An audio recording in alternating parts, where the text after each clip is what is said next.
Hi, I am Dr. Rajiv Sapre, and this is lecture number 47 about metric topology.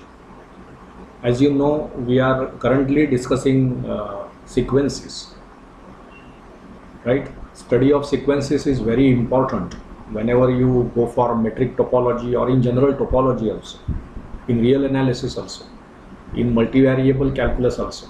So sequences play very important role. So what is sequence? What is meant by sequence is convergent, already known to you. We have discussed some problems also in a previous lecture. Now we will go for some theory part of sequences. We will just I will just remind what is meant by sequence xn is convergent. So one definition just we will recall. Suppose you have a metric space, right?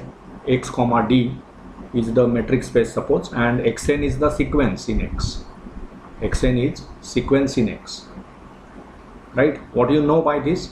There exists a function f from a set of natural numbers to x, then it is a sequence. This function itself is a sequence in x, and you know we denote the sequence by enclosing the nth term of that sequence in a triangular bracket. And what is meant by this sequence is convergent, right? Also, I have discussed in previous lecture what is meant by sequence is bounded, right? Whenever you talk about the function, there is something called range of that function. So range of this sequence means the set which contains or which consists of the terms of the sequence, right? And when the range set is bounded, we say that sequence is bounded. And what is meant by sequence is convergent. Suppose I want to define that sequence xn converges to say x. What do you mean by that? It means for given epsilon greater than 0 or for any epsilon greater than 0, right, there exists say a natural number k belonging to n such that for all n greater than or equal to k, distance between xn and x is less than epsilon. So what do you mean? N greater than or equal to k. It means what? From kth term onwards. How many terms are there after kth term? From kth term actually infinitely many terms, because every sequence contains it's a function whose domain is set of natural numbers, and as you know there are infinitely many natural numbers. Every sequence has infinitely many natural numbers, infinitely many terms. We are never claiming that they are all distinct. Constant sequence, when you take all the terms are equal, right? But how many terms are there? That number is infinite. But whenever you take it as a set, whenever you write the terms of the sequence as a set, then if that set is bounded, your sequence is bounded. In short, when the range set of the sequence is bounded, your sequence is bounded. And this is the definition of convergence of the sequence. What do you mean by this? From kth term onwards, all the terms of that sequence, that means apart from some finitely many terms. How many finitely many means? K minus 1, because all this property is valid from kth term onwards. We are not talking about first k minus 1 terms, but all the terms from that particular stage, kth term, they are all near to x. And what is the way of saying they are near to x? We are saying distance between xn and x is less than epsilon. This distance becomes modulus when it is, say, a sequence in R. You have studied sequences in real numbers. Now we are studying sequences in more general structure called metric space. Okay. Now we will go for certain theorems. The first theorem that we will say, it will be the limit of the sequence in a metric space. That means when the sequence is convergent, right? So this is result 1. We will say theorem 1, right? Let xd be the metric space.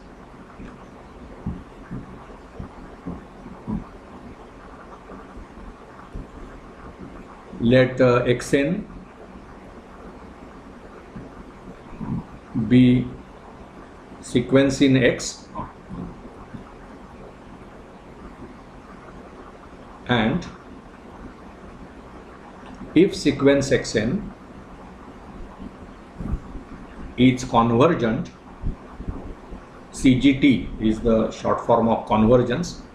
So if the sequence Xn is convergent, then what? It converges to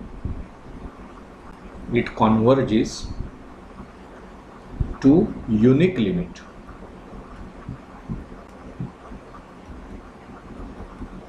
This is very important.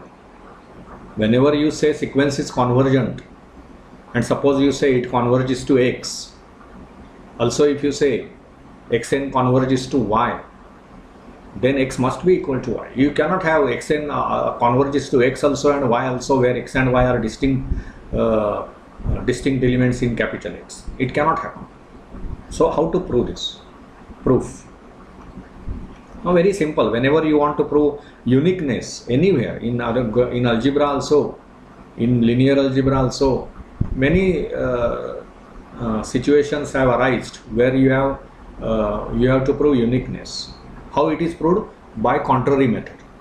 That means you will assume that it is not unique and then come to some contradiction. So let xt, proof will be let x comma d be the metric space and let xn be convergent sequence in x comma d. Let xn converges to x and also xn converges to y, where x is not equal to y. What do you mean by this? Now when you say xn converges to x, you can apply this definition. So for given epsilon greater than 0, right, there exists a k1 belonging to natural number set such that for all n greater than or equal to k1, distance between xn and x, we can say it is less than epsilon by 2. Okay, this is because why? By the definition of convergence. This is say result 1. Similarly,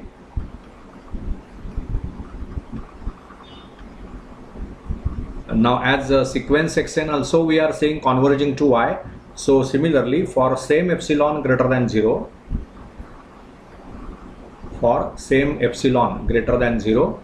there exists k2 belonging to n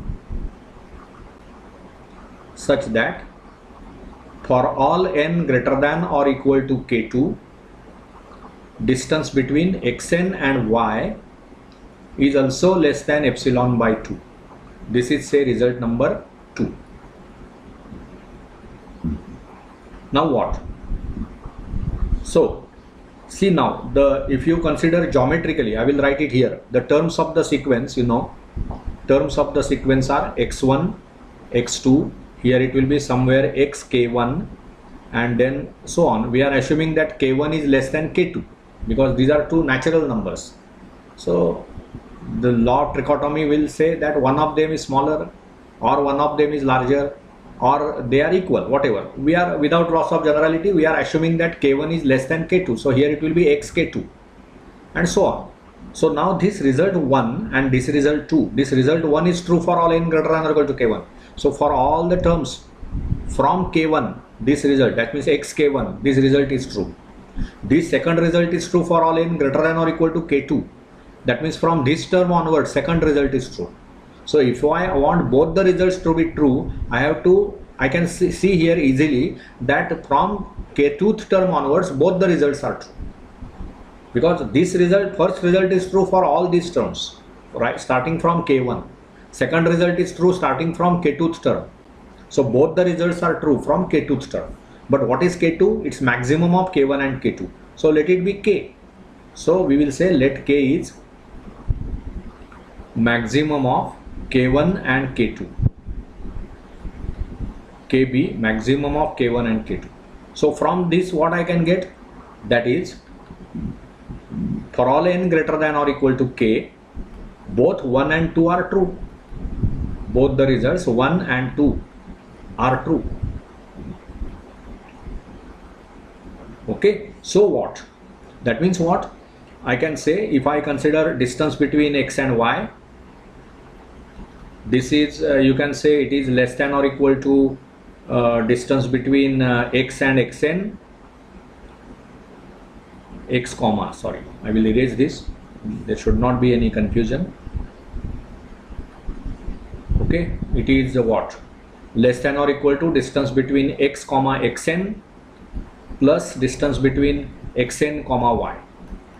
But then this is less than or equal to less than epsilon by 2 plus epsilon by 2, which is epsilon, and this is true for all n greater than or equal to k. That means what? Distance between x and y is less than epsilon, we are saying, and epsilon is our choice. It can be as small as possible. So right, in analysis, whenever you prove that distance between the two real numbers is less than epsilon, where epsilon is our choice, it means x and y are equal, right? So this means x and x is equal to y. So you started with two different limits.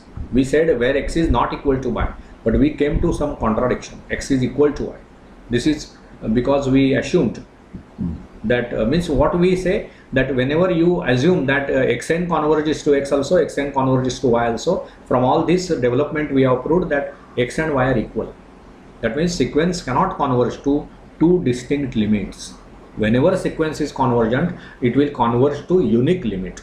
This is what this result tells you. I hope you understand. This is very simple proof, right? Here you should know that you are saying first result is true from k1th term onwards, second result is true from this term onwards. So whatever is true from this term onwards is not true necessarily from this term onwards.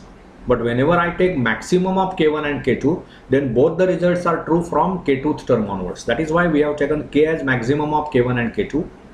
And then by this choice we can say both the results 1 and 2 are true for all n greater than or equal to k. So that proves this result. So very simple but very important result, that whenever sequence is convergent, it converges to unique limit, right? Sequence cannot converge to two distinct limits. Whenever sequence is convergent, it converges to unique limit. This is what that theorem means. Okay. Now another result we will say, that we will prove another result which is also very simple. So what that result tells you, second result we will say. So let xd be the metric space, okay, and then say xn be the sequence in x, xn be sequence in x. Let xn converges to x. Let xn converges to x. So we will see, we will say that xn converges to x if and only if the sequence dxnx converges to 0. Converges to 0, where 0 belongs to R. See, obvious now, because distance is a real number. Whenever you studied definition of metric space, you know dxy is a real number, because itself d metric is itself a function from x cross x to R. So this is a real number. So this will be, as xn is your sequence, x1, x2, x3 are the terms of that sequence. Whenever I talk about distance between x1 and x, it is some real number. Distance between x2 and x is a real number. Distance between x3 and x is a real number. And as these are terms of the sequence, this is also a sequence, but this is a sequence in R, because all these distance between xn and x is some real number. So this is a sequence in R and it converges to 0, we have to prove. Okay, now this is obvious. There is nothing to be actually difficult in this. So proof we can write easily. Proof is what? Let xd be the metric space. xt be metric space. Okay, and now what is given to you? Okay, let xn be sequence in x. Xn be sequence in x. Now what is given? Xn tends to x. Xn tends to x. Right? Now this is if and only if. When you say xn tends to x, what? For every epsilon greater than 0, right, there exists k belonging to n, some natural number, such that distance between xn and x is less than epsilon for all n greater than or equal to k.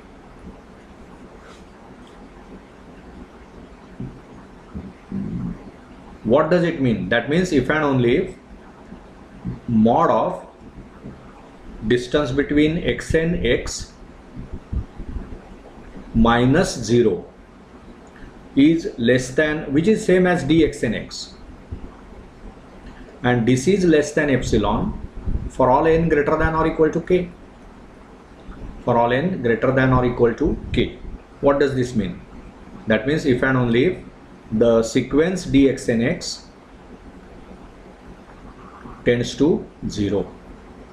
So in one go we have proved this result. Very simple, right? I think you understood this result. Okay, now what we will do is, you also have done something about normed spaces, normed linear spaces, etc. Right? So whenever you say that norm is a Euclidean norm defined on Rn, right? So if D is a metric space, if D is a metric, not metric space, sorry, if D is a metric induced by norm, right? When, what do you mean by that? You say that induced by norm means what? dxy is norm of x minus y, right? For all x and y belonging to Rn. You can prove easily that this is a metric space. This is a metric, you can prove easily. X and y are elements of Rn. That means they are n tuples. Rn चा structure तुम्हाला माहिती आहे. Rn means what? It contains n tuple. Any element in Rn, it should be, suppose x you say belonging to Rn.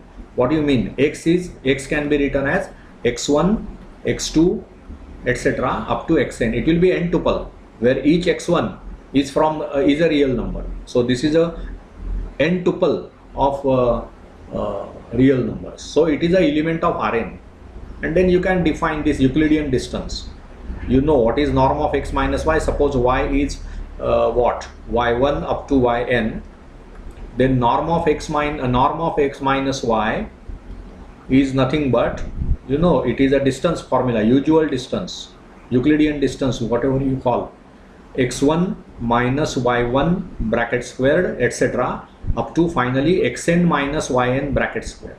This is Euclidean norm. Okay, so this also we should know. Now what we have to prove is this. What we have to prove is that if a norm is a Euclidean norm defined on Rn, and let D be a metric, D suppose is a metric induced by that norm, that means this is the definition. D of xy is norm of x minus y. Okay, now suppose we are given a sequence in say Rn or Rm, whatever, you can take anything. Then that sequence converges to P if and only if the coordinate sequences converges to coordinates of P. So in short, this is what I was talking about in the last lecture, that if you have a sequence in R2, it will converge to point in R2. So this generalization, you can make it a specialization. It means what? Instead of proving general result, you prove the result for R2. How to prove that? Means suppose what I mean is this. What I mean is this. I will show you it here. See, what I will erase all this because this is already discussed by us.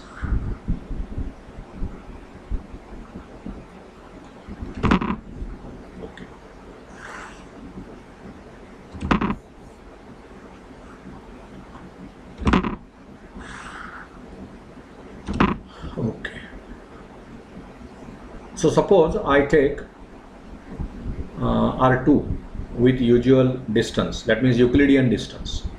R2D is a metric space.